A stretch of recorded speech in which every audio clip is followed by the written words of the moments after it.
Gazahar LCAG.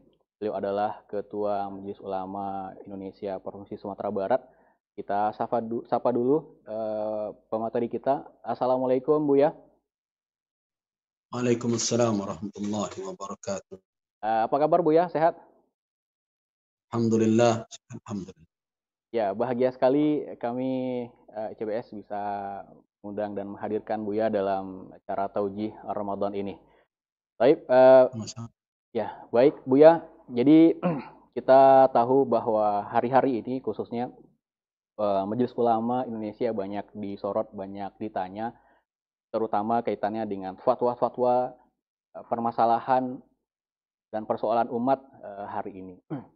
Baik, mungkin sebelum kita lebih jauh berbicara tentang fatwa dan hukum Islam, mungkin mohon jelaskan dulu Buya, apa itu fatwa, siapa yang berhak melakukan fatwa, lalu ketika bagaimana proses fatwa itu lahir, lalu kemudian ketika fatwa itu sudah dikeluarkan, sikap kita sebagai umat Islam, kaum muslim seperti apa gitu. Ya, silakan Buya. Baik, terima kasih. Assalamualaikum warahmatullahi wabarakatuh. Alhamdulillah, salatan wassalaman ala Rasulillah wa ala alihi wa ashabihi wa mawalah, amma ba'du. Yang saya muliakan host pada hari ini Ustaz dan seluruh jajaran pimpinan Insan Cendekia Boarding School dan seluruh peserta atau masyarakat atau umat yang tergabung di dalam media ini dalam kesempatan ini, rahimakumullah wa hafizakumullah. Saya bersyukur karena diberikan ruang untuk berkomunikasi. Mudah-mudahan waktu yang tidak lama ini bisa mendatangkan manfaat bagi kita semua, dan tentu itu adalah untuk kemaslahatan kita di dunia dan akhirat. Amin ya rabbal alamin. Kalau kita berbicara tentang fatwa, siapakah yang berhak memberikan fatwa bersama sekali dan apakah yang dimaksud dengan fatwa? Kemudian bagaimana proses fatwa itu dilakukan dan apa saja ilmu-ilmu pendukung yang harus dikuasai oleh seseorang secara minimal untuk bisa menyampaikan fatwa kepada umat. Sebenarnya ini adalah pekerjaan atau suatu pembahasan yang sangat panjang, dan saya rasa di perguruan tinggi ini satu semester belum selesai ya. Tapi kita akan coba rangkum secara sederhana Ya, masalah ya. tersebut. Fatwa, para ulama mendefinisikan ada dua antar dari jenis ta'arif yang dikemukakan. Yang pertama bayan, yang kedua jawab. Yang pertama bayan maknanya adalah penjelasan tentang hukum syarak diambil pada suatu persoalan yang diambilkan atau yustakhlas yang disimpulkan dari dalil-dalil syarak. Itu yang dikatakan dengan fatwa. Kemudian ada ulama yang mengatakan fatwa itu jawab, adalah jawab terhadap suatu persoalan yang dipertanyakan, yus'alufi, tentang satu perkara, apa hukumnya dalam pandangan syariat Islam. Nah, sebenarnya dari dua penjelasan itu kita sudah bisa menangkap bahwa ada fatwa itu yang sifatnya menunggu, ditanya baru dijawab. Dan ada fatwa itu yang sifatnya tidak menunggu dalam pandangan sebagian ulama. Kapan saja apabila terjadi muskil, persoalan yang rumit di tengah masyarakat, di tengah umat yang dibutuhkan di sana hadir penjelasan syariat, maka ulama akan memberikan fatwa. Jadi dari sisi itu saja sudah dua aliran ulama di dalam fatwa. Ada fatwa itu adalah responsif, sifatnya dari suatu soal, pertanyaan, dan ada fatwa yang sifatnya bayan tanpa harus menunggu dipertanyakan. Nah, masing-masing ulama akan punya pendapat masing-masing. Kemudian yang kedua, fatwa dari sisi muatannya jelas sepakat bahwa isinya adalah bayan an hukmi syar'i. Hukum syarak. Kalau kita berbicara hukum syarak, berarti hukum itu dinisbahkan kepada syariat. Apabila dinisbahkan kepada syariat, tentu merujuk kepada kajian ilmu usul Manis syari', siapa yang mensyariatkan? Tentu kita tidak akan berbeda pendapat dalam hal ini. Karena itu perkara yang qat'i, yang pasti dalam kajian ilmu usul bahwa al-syari' huwa Allah, al-hakim huwa Allah. Yang berhak meletakkan syariat adalah Allah Subhanahu wa taala. Yang meletakkan hukum adalah Allah Subhanahu wa taala. Inil hukmu illa lillah. Hukum hanyalah milik Allah Subhanahu wa taala. Nah, demikian adanya, kalau kita kaji lagi, kita telusuri, terus siapa yang berhak menjadi mufti pertama? Mufti pertama adalah Allah Subhanahu wa taala. Karena itu di dalam Al-Qur'anul Karim kita temukan Allah yuftikum. Qulillahu yuftikum, katakanlah Allah lah yang memfatwakan kepada tentang kalalah dan lain-lain. Nah, begitu juga tentu setelah Allah Subhanahu wa taala yang berhak menjelaskan apa yang dimaksudnya, apa hukum yang akan diberlakukan di tengah hambanya adalah manusia yang dipilihnya, yaitu Rasulullah sallallahu alaihi wasallam. Nah, ini jelas di dalam Al-Qur'anul Karim, yas'alunaka, mereka bertanya kepada engkau Muhammad, ada tentang haid, ada tentang banyak persoalan. Yas'alunaka 'anil khamri wal maisir.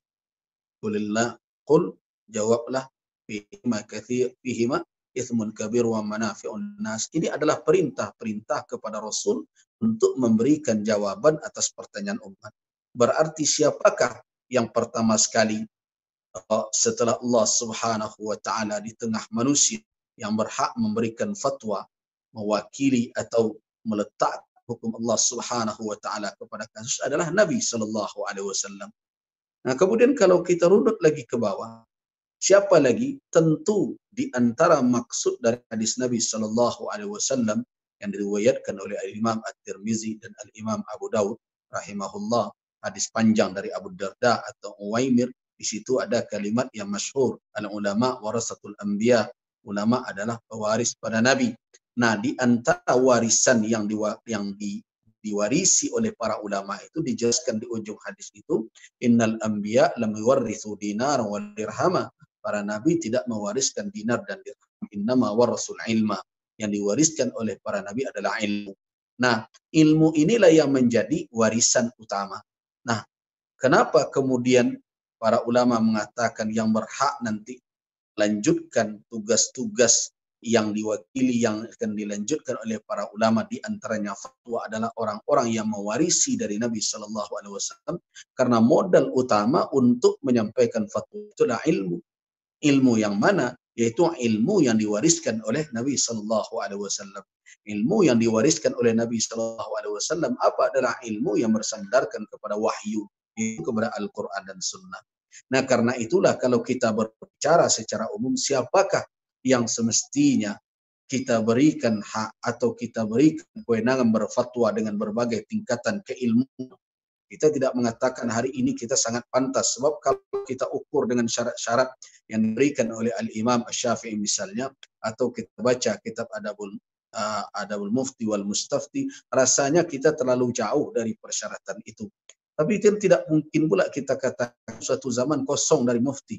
Kalau tidak ada orang yang akan menjelaskan fatwa, dianggap bahwa tidak ada ulama satupun di Payakumbuh, di Sumatera Barat yang berhak. Masa kita harus menunggu ulama dari Mekah datang untuk menjawab pertanyaan yang ada, persoalan yang ada di negeri kita. Jadi setidaknya dalam kondisi seperti ini, kita ambillah langkah-langkah minimal. Nah, siapakah? Tentu orang-orang yang mewarisi apa yang diwariskan oleh Nabi tadi, itu ilmu. Nah, ilmu seperti apa? Nah, ini kajian yang panjang.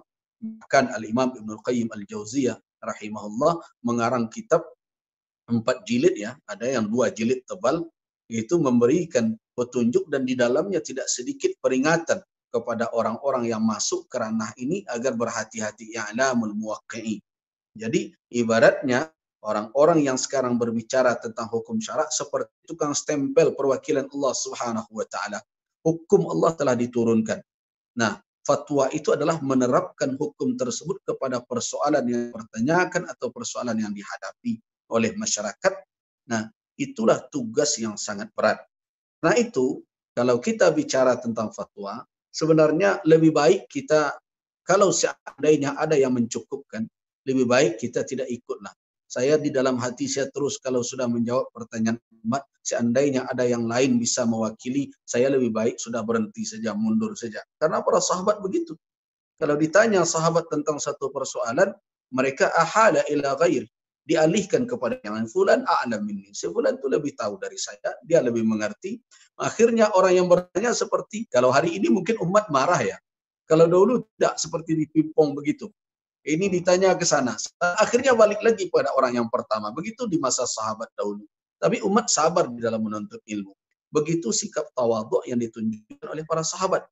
Karena itu hampir semenjak dahulu tradisi ulama, semenjak sahabat, sampai kemudian era imam madhab dan terusnya. Kalau ditanya satu persoalan, mereka tidak akan berani menjawab keseluruhannya. Bahkan ada riwayat yang masyhur dari Imam Malik bahwa 40 persoalan ditanya, 4 dijawab, wa qala fima baqiya, dan berkata pada hal yang tersisa, adri, saya tidak tahu. Mungkin juga ada Al-Imam Asy-Sya'bi misalnya. Ya. Imam Asy-Sya'bi pernah ditanya tentang suatu persoalan, beliau berkata la adri. Kemudian orang mengkritisi beliau. Ya Sya'bi, afala tastahi min qawlika la adri wa anta faqihuna. Hai Sya'bi, apakah engkau tidak malu mengatakan tidak tahu, sedangkan engkau adalah faqih di antara kami. Engkaulah orang alim, orang yang mengerti fikih di tengah-tengah kami. Apa jawaban Imam Asy-Sya'bi ketika itu? Kanatil malaikatu la tastahi an taqula subhanaka la ilma lana illa ma 'allamtana famal asy-sya'bi ay yastahi an yaqula la adri. Seandainya malaikat di dalam Al-Qur'an kita baca, malaikat tidak malu mengatakan subhanaka la ilma lana, maha suci, tidak ada maha suci engkau ya Allah, tidak ada ilmu pada kami melainkan yang engkau ajarkan kepada kami. Kalau malaikat saja tidak malu, masa Sya'bi malu mengatakan tidak tahu? Nah, ini menunjukkan betapa beratnya beban ini dan harus disandang oleh ulama dengan segala keminiman dan kekurangan kita. Mudah-mudahan kita diselamatkan oleh Allah Subhanahu wa taala. Apalagi berbagai persoalan yang muncul hari ini, banyak sekali yang sulit untuk kita carikan kadang usul, asalnya untuk kita lakukan qiyas dan berbagai macam, sehingga membutuhkan kajian dan analisa yang begitu panjang dan harus menganalisis istidlal nusus yang begitu banyak, dan juga tidak sedikit juga kita terhambat terkadang memahami konteks masalah atau tasawur al-qadiyah yang kadang tidak semuanya kita kuasai keilmuan. Jadi karena itu kesempatan ini mudah-mudahan bisa memberikan sedikit gambaran kepada umat bahwa pekerjaan berfatwa itu bukan berarti pekerjaan sambil bermenung dan mengatakan apa yang terasa, tetapi melalui proses yang panjang dengan langkah-langkah yang harus betul-betul sabar, berhati-hati, dan kalau perlu sekarang demi untuk menutupi berbagai kekurangan, maka para ulama menghimpun kawan-kawan yang lain untuk bisa saling berbagi pandangan. Dan inilah yang hari ini disebut dengan ijtihad kolektif atau ijtihad jama'i. Allahu a'lam. Saya rasa itu pengantar saja, karena tidak mungkin kita habiskan waktu kita untuk menjelaskan. Mungkin ada yang akan berbagi dengan kita. Saya kembalikan, Ustaz. Silakan. Iya, terima kasih penjelasannya Buya. Ya, luar biasa. Ini sudah memberi banyak pencerahan nih kepada kita terkait fatwa ini. Ternyata bukan satu perkara yang mudah gitu Bu ya. Proses yang begitu panjang, banyak syarat-syarat dan rukun-rukun yang mesti dipenuhi terlebih dahulu bagi seorang mufti belum mengeluarkan fatwa. Baik Bu ya, jadi sebenarnya Bu ya, dalam kehidupan beragama kita, fatwa itu seberapa penting perannya dalam menjalankan ibadah ini, khusus dalam masalah fikih gitu Bu ya. Dan kalau misalnya tadi sudah ada hukum terkait suatu permasalahan, lalu kita sebagai seorang muslim ini harusnya sikapnya seperti apa gitu Bu ya? Baik, yang perlu kita yakini dahulu ini adalah berangkat dari akidah kita bahwa agama ini telah sempurna. Ya. Artinya petunjuk yang akan dipergunakan, dipakai oleh umat dalam kehidupan ini sudah sempurna, tidak ada kurang. Itu memahami al-yauma akmaltu lakum dinakum itu bukan hanya sempurna turunnya, tetapi sempurnanya petunjuk syariat ini untuk umat manusia, itu yang pertama. Yang kedua, keyakinan kita bahwa syariat ini salih likulli zaman wa makan. adalah suatu petunjuk yang memang pantas untuk dijadikan pedoman sepanjang waktu sampai hari kiamat tiba. Itu tidak boleh kita keragui. Nah, tetapi yang perlu kita fahami sebagaimana kata Imam Al-Juwaini, innan nusus tatanaha. Nas-nas yang ada ini, baik Al-Quran maupun Sunnah, tentu terbatas keberadaan. Ya. Al-Quran tidak ada lagi turun, hadis tidak lagi keluar. Tuh. Nabi SAW mengatakan bahwa setelah beliau tiada, innal wahya qad inqata'a. Wahyu telah terputus. Berarti Al-Quran tidak akan bertambah lagi, 30 juz dia telah sempurna. Begitu juga hadis-hadis Nabi tidak akan bertambah lagi. Kalau ada yang menambah berarti hadis palsu namanya. Tuh. Nah, Ya. ini konsepnya. Sedangkan persoalan yang dihadapi oleh manusia tatajaddad, akan terus muncul hari demi hari dalam bentuk dan ragam yang berbeda. Kita tidak bisa katakan bahwa waqai' tantahi, peristiwa itu berhenti pada zaman tertentu. Ya. Nah, sekarang kita berhadapan pada dua hal. Satu, peristiwa yang belum berakhir sampai datangnya ketentuan Allah Subhanahu wa taala untuk kehidupan manusia di muka bumi ini. Yang satu lagi adalah nas yang terbatas keberadaan. Ya. Nah, tentu tidak akan mungkin setiap peristiwa yang terjadi sampai hari kiamat akan termaktub secara eksplisit di dalam nas yang ada. Nah, ini yang dikatakan oleh Al-Imam Al-Juwaini. Nah, dengan demikian, maka di sanalah terbuka majalul ijtihad. Ya. Terbukalah lapangan ijtihad bagi para ulama untuk memahami. Nah, itu telah ditunjukkan oleh para sahabat. Mungkin surat Umar bin Al-Khattab kepada qadinya Syuraih adalah surat yang populer, yang dijadikan sebagai rujukan dalam kajian ilmu usul fikih sekarang dalam melihat al-asbah wan nazair, dan itulah yang jadi alasan di antara alasan untuk mengisbatkan qiyas di dalam kajian ilmu hukum. Nah, di dalam dalil syariat di dalam kajian ilmu usul. Nah, dengan demikian berarti tidak bisa kita katakan bahwa fatwa ini adalah suatu hal yang tidak penting, karena persoalan walaupun pada hakikatnya hukum telah selesai dan telah turun, tetapi bagaimana hukum itu diterapkan di dalam berbagai peristiwa kehidupan membutuhkan petunjuk ulama dalam hal ini. Makanya kalau saya ditanya dengan kaidah yang masyhur di kalangan para ulama, ada perubahan hukum dengan perubahan situasi dan kondisi. Saya termasuk yang tidak memegang itu. Bagi saya hukum tidak berubah. Karena spesialisasi saya usul fikih ya. Nah, mungkin bagi fuqaha mungkin hukum berubah gitu. Tapi bagi ahli usul hukum tidak pernah berubah. Kenapa? Karena hukum itu khitabullah ta'ala al-muta'alliq bi af'alil mukallafin. Adalah hukum itu khitab. Kapan khitab Allah akan berubah? Tidak akan pernah berubah sampai kapanpun. Itu jaminan dari Allah Subhanahu wa taala, inna nahnu nazzalna dzikra wa inna lahu lahafizun. Nah, yang berubah apa? Yang berubah adalah hukum yang diterapkan kepada kasus dari pemahaman dari nusus. Nah, itulah fatwa. Jadi karena itu saya lebih cenderung memang kepada pendapat Ibnu Qayyim Al-Jauziyah yang mengatakan taghayyurul fatwa. Jadi la yunkaru taghayyurul fatwa bi taghayyuril azminati wal amkinati wan niyati wal ahwal wal adat. Nah, tidak bisa diingkari perubahan fatwa. Jadi fatwa yang berubah. Nah, dengan bila demikian kita tahu bahwa fenomena kehidupan masyarakat dari hari ke hari berubah. Salat memang tidak berubah. Tapi ada kondisinya seseorang sekarang berada di atas pesawat. Keadaan berubah. Situasi berubah.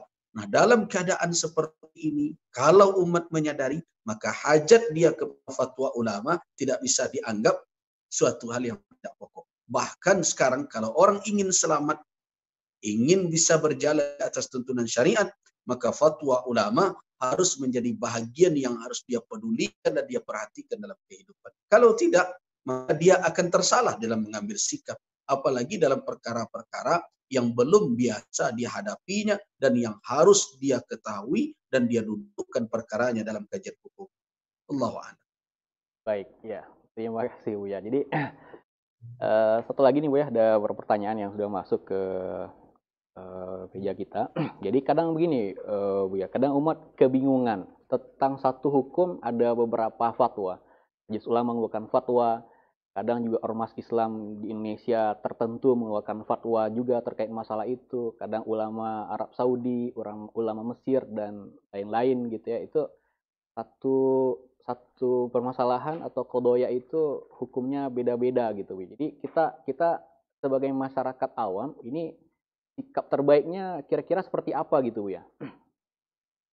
Baik, sebelum saya jawab pertanyaan Ustaz, ada suatu Ya, pemikiran yang semenjak lama sebenarnya sudah hadir ya, dalam perasaan saya, dan ketika masalah COVID-19 ini semakin menguat.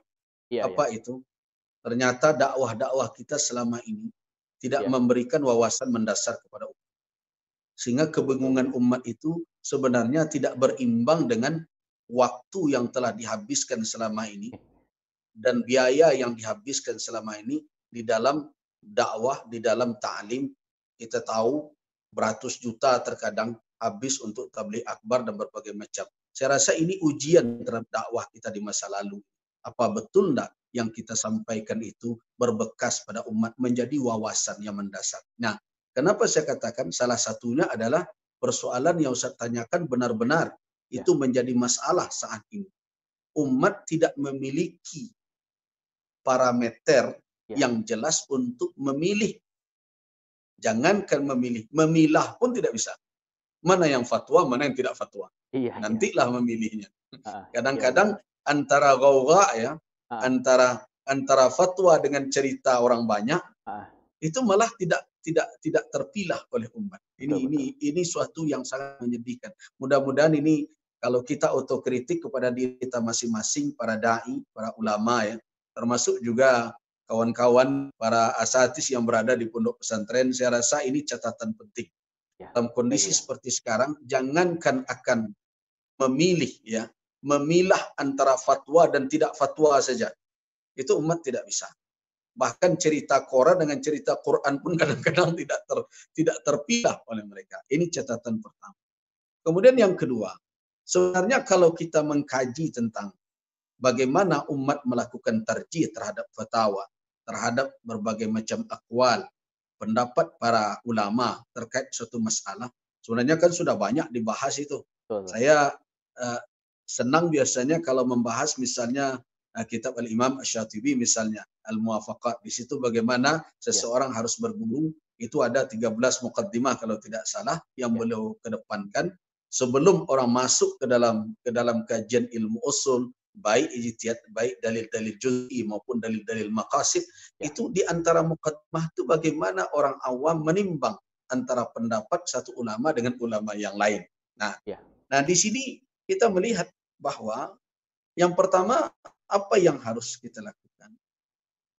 Memang umat sekarang tidak memahami betul bagaimana suatu pandangan hukum itu diambil dari ulama.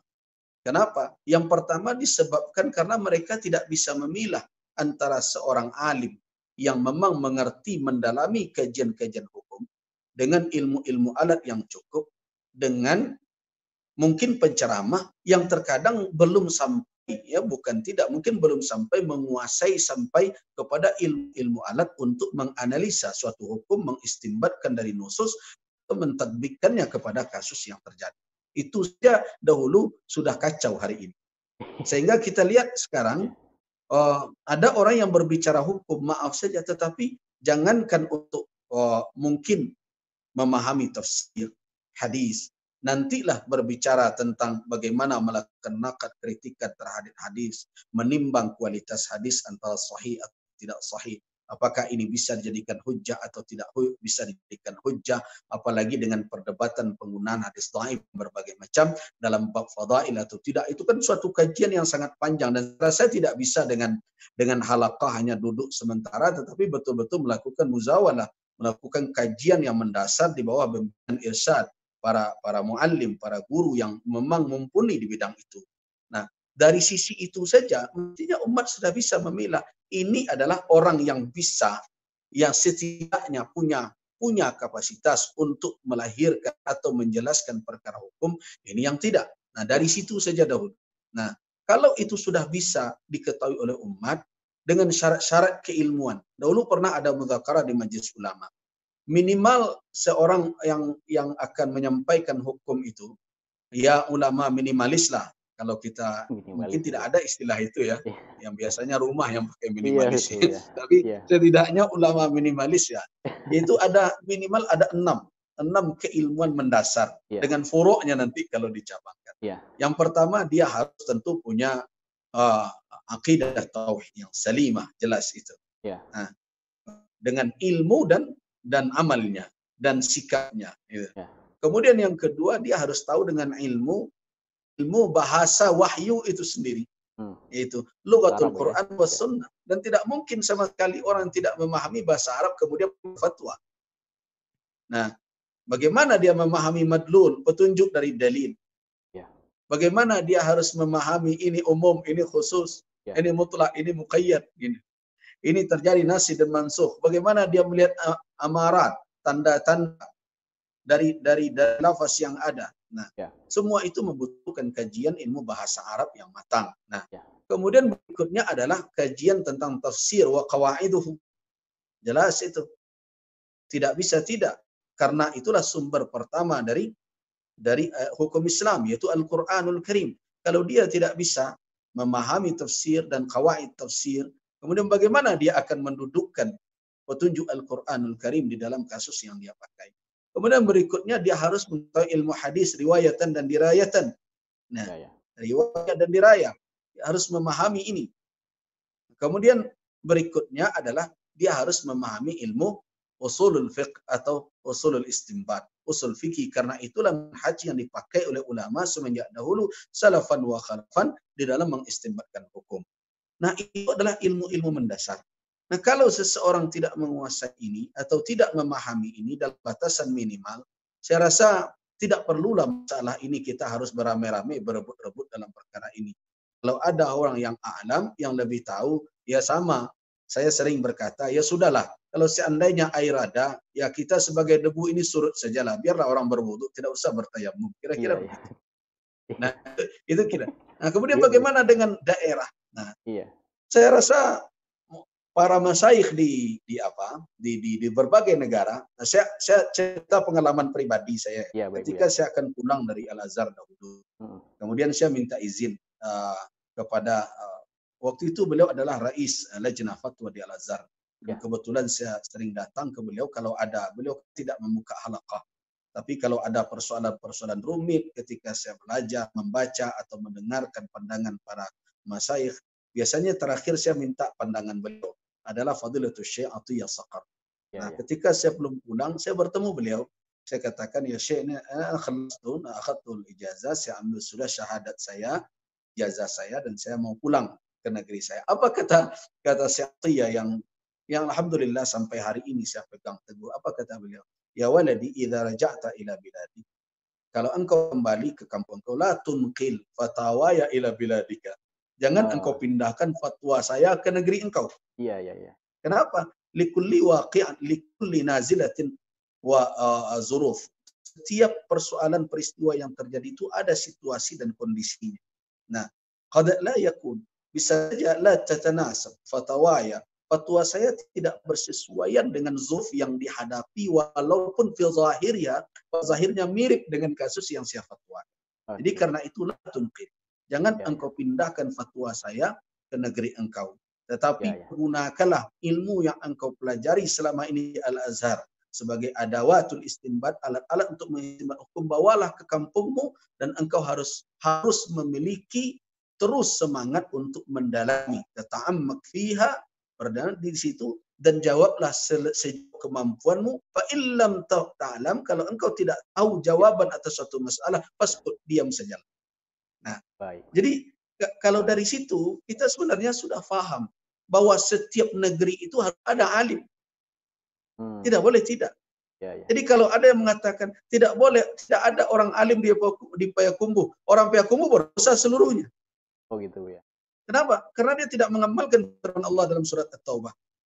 Falaula nafara min kulli firqatin minhum ta'ifah liyatafaqahu fid din wa Iya. liyunziru qaumahum idza raja'u ilaihim. Hmm, iya. Jelas. Nah, kalau mereka mengatakan tidak ada di Sumatera Barat ulama, berarti seluruh orang Sumatera Barat berdosa. Iya. Karena tidak menjalankan firman Allah Subhanahu wa taala, harus ada sekelompok orang yang bertafakuh. Nah, Iya, iya. jadi sebenarnya baik mufti, begitu juga dai, sebenarnya berbasis kaum. Hmm. Walau bagaimanapun keilmuannya, Ya. dia harus menjawab. Kenapa? Karena zuruf. Kalau kita berbicara tentang fikih nawazil ya, Ya. setiap nazilah itu ada waqi'nya. Betul, Jadi ya. kadang-kadang kita hanya mempelajari nazilah saja, tapi waqi' situasi yang meliputi suatu kasus yang terjadi itu terkadang tidak maksimal kita pahami. Nah, Ya. siapa yang bisa memahami suatu kasus dengan situasi yang meliputinya adalah ulama yang berada di negeri itu. Nah, saya ambil Ya, ya. satu contoh. Mungkin Ya, ada Bu. kasus beberapa mungkin tahun yang lalu ya, terkait dengan bacaan Al-Quran Ya, ya. dengan langgam Jawa. Pernah kan? Ya. Nah, lihatlah, kemudian ada yang mencoba bertanya ke Syekh Ma'sarawi, Ya. kepada pimpinan Qurra di Mesir. Akhirnya dua jawaban beliau kan. Yang Ya. pertama menanyakan, kata beliau tidak apa-apa, selama tidak membuat rusaknya tajwid dan hukum qiraat. Nah, kemudian ada lagi yang menjelaskan setelah itu, apa yang terjadi? Ternyata beliau mengatakan, oh itu haram. Nah, coba lihat bagaimana fatwa dikeluarkan apabila tidak utuh menjelaskan waqi'un nazilah, Ya, ya. situasi dan kondisi satu peristiwa. Nah, bila demikian adanya, berarti kita harus mempercayakan dengan kemampuan ulama kita yang ada, walaupun kita tidak katakan ulama kita lebih hebat daripada masyayikh di Al-Azhar, Ya. tidak lebih hebat daripada masyayikh di Madinah, Jami'ah Madinah, tidak Ya. lebih hebat daripada masyayikh di negara-negara Arab, tapi setidaknya itulah ulama kita yang melihat situasi dan kondisi di mana kita berada. Ya, ya. Dengan segala keilmuannya, dengan segala kehati-hatiannya, dia akan menjawab. Kenapa? Karena tidak mungkin menunggu ulama dari luar untuk memahami persoalan yang terjadi, yang terkadang tidak melihat. Bukankah kita tahu selama ini bahwa yang melihat tidak sama sebenarnya dengan yang mendengar? Nah, Oke. disitulah makanya kita harus saat ini dengan segala kelemahan harus betul-betul mempercayakan kepada ulama di mana kita berada. Toh begitu juga di tingkat Sumatera Barat, kan tidak semuanya di MUI Sumbar mengeluarkan keputusan. Ada sebagian yang harus kita serahkan ke ulama di daerah kabupaten. Ya, ya. Situasi dan kondisi antar satu daerah dengan yang lainnya juga berbeda. Nah, itulah yang kita amalkan, la yunkaru taghayyurul fatwa bi taghayyuril azminati wal amkinati wan niyati wal ahwal wal a'dad. Allahu a'lam. Baik. Terima kasih, Bu, ya. Ini udah banyak pertanyaan yang masuk nih, Bu, ya. Mungkin keterbatasan waktu kita pilih beberapa di antaranya, Bu, ya. Jadi, Majelis Ulama sudah mengeluarkan fatwa terkait kewaspadaan menghadapi COVID-19 ini untuk beribadah di rumah saja gitu. Tapi seperti kita lihat, Bu, ya, ada juga beberapa masjid yang tetap buka melaksanakan ibadah di masjid dengan menggunakan masker, bahkan ada yang stafnya berjarak-jarak. Nah, ini kira-kira pandangan dari Majelis Ulama nih seperti apa gitu, Bu, ya? Baik, tentu kalau kita mau menilai ya sikap masyarakat hari ini, yang pertama ada yang menjalankan atau tidak menjalankan harus dengan sikap mafhum. Iya, ya. Kenapa?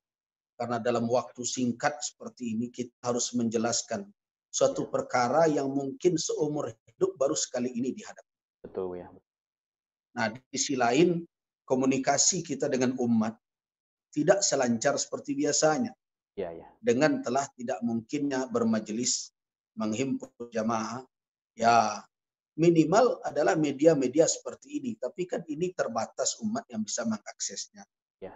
Nah, ini pertama dahulu. Jadi kita tidak hadapi itu dengan oh ini nakal, ini membangkang, ini Oh, iya. memberontak. Jadi bukan begitu Heeh, bahasanya. Ya, betul, ya. yang pertama kita mafhum. Kita fahami itu bahwa untuk memahami perkara seperti ini sebenarnya membutuhkan waktu yang cukup untuk bersosialisasi, untuk menjelaskan landasan.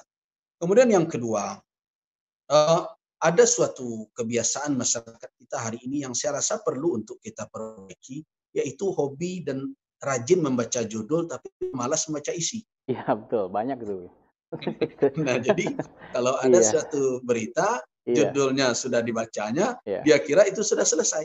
Nah, maaf saja, terkadang media-media yang ada lebih banyak mempertimbangkan core bisnisnya daripada pesan sampai. Iya. Ini persoalan lagi. Iya, Nah, iya. kalau tidak bombastis tidak dia buat. Iya. Nah, kadang isinya berlain, judulnya lain Judulnya. pula gitu. Betul. Ini yang Nah, kemarin sehingga di banyak Padang, orang Bu, ya? berpemikiran hari ini, Iya. iya, Itu. itu di antaranya. Iya, iya. Nah, itu persoalan yang kedua. Nah, kemudian persoalan yang ketiga. Karena umat tidak membaca dan ditambah jangankan umat, sebagian kawan-kawan kita para dai pun terkadang juga tidak mau membaca dasar pertimbangan. Iya, iya. Padahal di dalam dasar pertimbangan itulah terlihat bagaimana dalil itu Iya. dijadikan sebagai alasan untuk membangun suatu kesimpulan. Iya. Nah, sekarang kalau kita lihat maklumat Majelis Ulama itu sebenarnya maklumat MUI itu 001 itu sejak bulan Januari ya. Iya, betul ya. Jadi belum lagi COVID ya. Ya, itu mulai dari masuknya pariwisata, turis dari Cina, Hmm. itu MUI sudah mengeluarkan maklumat 001. Waktu itu sudah berkembang di Wuhan, Iya. COVID-19 ini. Nah, kita sudah antisipasi. Nah, kemudian keluar maklumat 002. Nah, maklumat 002 ini karena sudah ada suatu kesepakatan bersama MUI dengan berbagai pihak termasuk pemerintah daerah bahwa kita akan melakukan satu sikap dan itulah yang sangat mungkin untuk kita lakukan sekarang. Ya. Nah, di sana dahulu bermula itu. Apa itu pemutusan mata rantai penularan? Itu komitmen bersama. Nah, karena itu kalau ada pihak sekarang yang melanggar komitmen itu, MUI akan meninjau kembali keputusannya. Nah, mungkin hari ini ada surat yang sebenarnya internal MUI, tapi sudah menyebar. Saya lihat kemana-mana. Saya tidak tahu siapa yang menyebarkan itu. Nah, karena MUI melihat komitmen awal itu sudah tidak berjalan lagi gitu. Komitmen awal memutus mata rantai. Nah, kenapa memutus mata rantai? Kita bukan, MUI tidak berfatwa berdasarkan pesanan dari pihak penguasa dan tidak pula berfatwa berdasarkan tekanan dari masyarakat banyak. Jadi tidak boleh, fatwa tidak boleh demikian. Fatwa harus berjalan bersama dalil. Nah, kemana dalil mengarah, kesanalah fatwa akan diarahkan. Jadi tidak fatwa itu berdasarkan tekanan atas, tidak pula berdasarkan desakan bawah. Jadi tidak bisa begitu berfatwa. Makanya saya ingatkan kawan-kawan di Majelis Ulama, betapapun masyarakat ngomong begini-begini, iya kita dengar. Tetapi di dalam pertimbangan fatwa yang menjadi pertimbangan adalah dalil. Nah, kalau apa yang disuarakan oleh masyarakat itu masuk dalam konsep maslahah yang dalam pertimbangan dalil-dalil maslahah, berarti masuklah dia. Kalau tidak, ya tidak gitu. Itu kira-kira. Nah, kemudian di dalam apa itu, di dalam maklumat itu kita jelaskan kenapa kita berpegang kepada pemutusan mata rantai yang akhirnya baru lagi keluar waktu itu maklumat fatwa MUI nomor 14 dari pusat. Kita sudah membicarakan itu. Jadi MUI Sumbar sudah lebih awal. Bahkan secara pribadi waktu itu, kemudian menjadi keputusan majelis, saya menghimbau sebagai ketua MUI, menghimbau perantau tunggu dahulu pulang, bersabarlah sejenak. Bukan kami tidak rindu. Setelah keluar himbauan secara tertulis, bahkan disokong oleh gubernur waktu itu, kemudian juga malah kita buat video singkat. Bukan kami tidak rindu, tetapi tidak efektif. Nah, kenapa kita sepakat dengan dasar ini? Karena apa? Karena petunjuk-petunjuk nas mendukung. Itulah yang menyuruh, yang membuat kita mengambil kesimpulan. Bukankah physical distancing, memutus mata rantai adalah petunjuk syariat Islam pada awalnya? Begitu hadis Aisyah Ummul Mukminin, begitu hadis Usamah bin Zaid bin Harisah, begitu juga hadis Abdurrahman bin Auf, kisah yang keluar di dalam riwayat Al-Imam At-Tirmizi, Imam Muslim diawali dengan kisah Ta'un Amawas. Nah, semua itu berarti petunjuk-petunjuk memutus mata rantai itu bukan dari luar kita, tapi dari ajaran Islam sendiri. Makanya kita sepakat ditambah dengan informasi dari pihak yang berwenang dan data yang valid bahwa virus ini belum ada lagi vaksinnya, belum ada bertemu obatnya. Nah, dengan demikian inilah langkah yang diambil. Nah, berdasarkan itulah MUI akhirnya menurunkan dalam bentuk maklumat fatwa yang kemudian keluar nomor 14 dari pusat dengan batasan-batasan. Jadi tidak serta-merta seluruhnya dilarang salat berjamaah, tidak begitu. Tapi sayang orang tidak mau mengikuti maklumat demi maklumat. Yang pertama dahulu MUI Sumbar meminta masjid-masjid yang di situ heterogen. malah masjid-masjid yang menjadi gerbang, di situ gerbang pintu masuk Sumatera Barat. Karena kita yakin bahwa yang berkembang di Sumbar itu bukanlah berasal dari Sumatera Barat, tapi impor dari luar. Dari luar, ya. Nah, impor kasus. Ya, Nah, sekarang kan terbukti sekarang apa yang dikhawatirkan oleh MUI Sumbar. Sekarang transmisi lokal wabah corona. Itu berasal dari mana? Bukan dari Sumbar, itu dari luar. Yang akhirnya setelah sampai di dalam memindah sesama kita. Nah, inilah makanya langkah itu diambil. Nah, apakah ini serta-merta seluruhnya dilarang atau ditiadakan? Tidak, bertahap. Sampai kemudian maklumat 0005 itu yang lebih luas diberikan, itu pun masih terbatas kepada wilayah perkotaan dan wilayah penyangga kota. Dan masjid-masjid berada di pinggiran jalan dan masjid-masjid yang berada di gerbang-gerbang pintu masuk Sumatera Barat. Sedangkan untuk wilayah kabupaten kota, kami amanahkan kepada MUI Kabupaten Kota untuk melihat situasi dan kondisi, karena fatwa tidak bisa diratakan seperti itu. Nah, sampai kemudian berlaku PSBB. Ketika berlaku PSBB, maka tentu sesuai aturan PSBB, kita berharap PSBB ini bisa memutus mata rantai secara total. Ya. Nah, ini yang kita harapkan, sehingga waktu itu kita minta seluruhnya ditiadakan selama masa PSBB ini dulu. Mudah-mudahan dengan itu langkah-langkah yang kita lakukan betul-betul memutus mata rantai. Tapi dalam evaluasi, MUI melihat PSBB ini separuh hati. Ya. Yang berkumpul juga, yang ini melakukan ini juga. Nah, yang ketat hanya pada persoalan masjid saja. Betul, Bu ya. Dan ini kan dipantau Pasar terus masih oleh buka, Majelis gitu. Ulama. Mall masih buka gitu, Bu ya. Iya. Betul. Ya. Iya. Nah, itulah yang akhirnya kemudian ketika terjadi PSBB dievaluasi, MUI dilibatkan memberikan pandangan, maka kita katakan bahwa PSBB tidak maksimal. Nah, bila ini terjadi, ini tidak benar. Kenapa? MUI itu hanya satu bahagian, fatwanya satu bahagian di dalam usaha menanggulangi wabah, bukan satu-satunya. Jadi tidak akan selesai hanya dengan fatwa Majelis Ulama. Nah, kalau semuanya tidak berkomitmen, tidak ada arti fatwa ini. Kita ingat ada kaedah di dalam muamalah, kullu amalin taqa'ada an tahsili maqsudihi fahuwa batil. Setiap suatu kebijakan, suatu amalan, kalau tidak berefektif wujudkan hasilnya, kan pekerjaan sia-sia itu, batil. Tidak akan dipandang sah suatu tindakan tersebut. Nah, maka kemudian pada maklumat terakhir 007, belum lagi orang berbicara relaksasi, tapi MUI tidak bicara relaksasi. MUI sebenarnya kalau tidak berjalan dalam kondisi seperti itu, maka tidak patut fatwa awal isi bertahan. Kenapa? Fatwa tidak bisa satu di saat kondisi sudah berubah dan bergeser. Nah, itulah yang akhirnya kita minta sekarang kepada umat. Kalau memang daerah kita itu masih daerah yang tingkat pengendalian wabahnya dalam keadaan tidak terkendali oleh pihak-pihak yang terkait, bersabarlah. Kita sudah jelaskan bahwa itu tidak akan merugikan kita.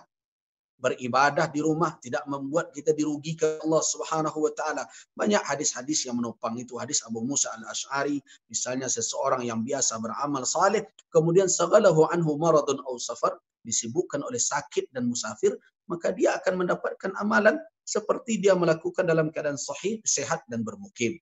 Kemudian juga tarawih misalnya, bukan Nabi Shallallahu Alaihi Wasallam dahulu juga lebih banyak melaksanakan tarawih di rumah. Kita tidak meninggalkan ibadah, tapi mungkin kita lakukan istihsan saat ini.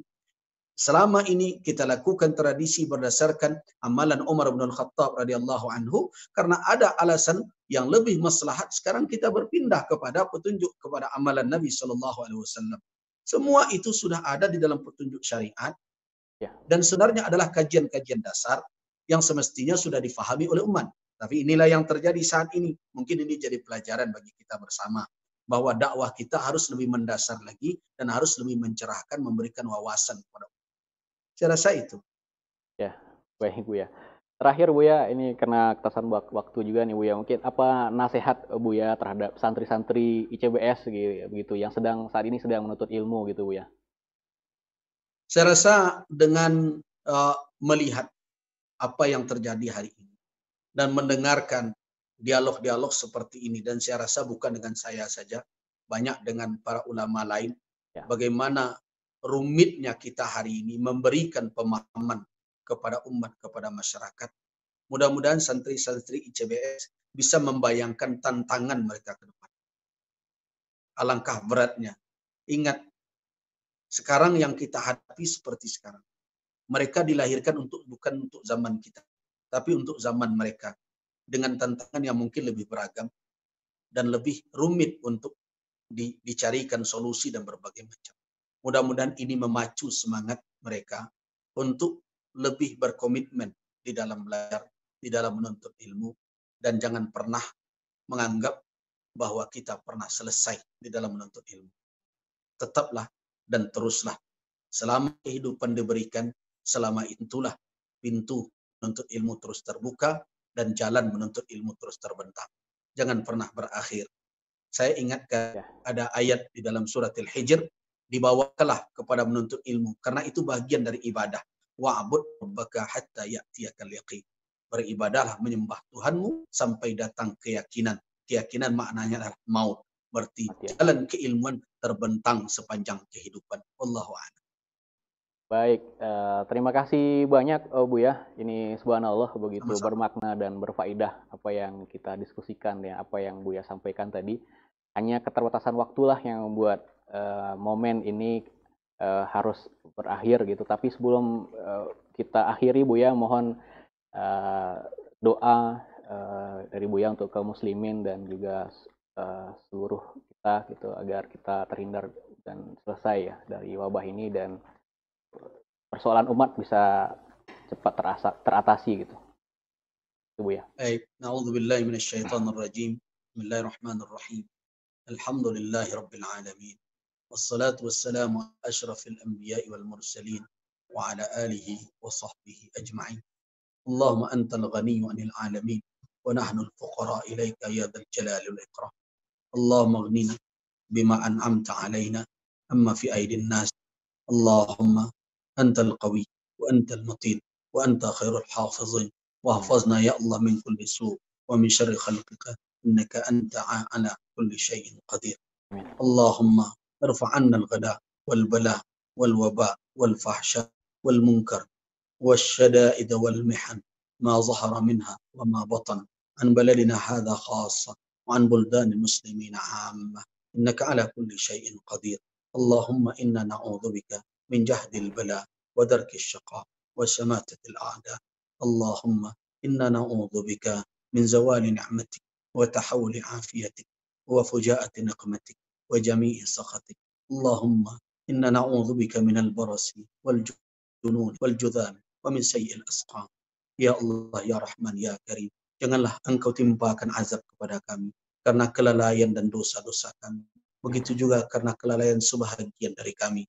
Ya Allah, sentuhlah kami dengan rahmat-Mu, liputilah kami dengan ampunan-Mu, terimalah segala amal kami dengan segala kekurangannya. Engkaulah yang maha penyayang dan Engkaulah yang maha pengampun. Ya Allah, ya Rahman, begitu banyak yang kami lalaikan dan begitu banyak yang tidak kami tunaikan. Dan begitu banyak pula larangan-Mu yang telah kami lampaui. Ya Allah, maafkanlah segala kesalahan kami. Dan jangan jadikan dosa-dosa kami menghalang kami untuk mendapatkan ijabah dari-Mu ya Rabbal Alamin. Allahumma inna nas'aluka al-afwa wal afiyah fid dunya wal akhirah. Rabbana atina fid dunya hasanah wa fil akhirati hasanah wa qina adzaban nar. Wa salli wa sallim ala abdika wa rasulika wa habibika Muhammadin wa ala alihi wa sahbihi ajma'in. Walhamdulillahi rabbil alamin. Amin ya rabbal alamin. Amin. Amin ya rabbal alamin. Baik. Assalamualaikum warahmatullahi wabarakatuh. Waalaikumsalam warahmatullahi wabarakatuh. Baik, alhamdulillah. Terima kasih Bu ya atas penjelasannya dan waktu kesempatan untuk berdiskusi dalam acara taujih kita kali ini. Dan juga terima kasih banyak juga kami sampaikan kepada pemirsa ICBS TV, para santri, orang tua, ustadz dan ustazah yang telah hadir menyimak acara kita hari ini. Semoga bermanfaat. Saya sebagai moderator dan acara untuk kegiatan taujih ini, mohon maaf atas segala kekurangan dan kekhilafan. Walafu minkum. Wassalamualaikum.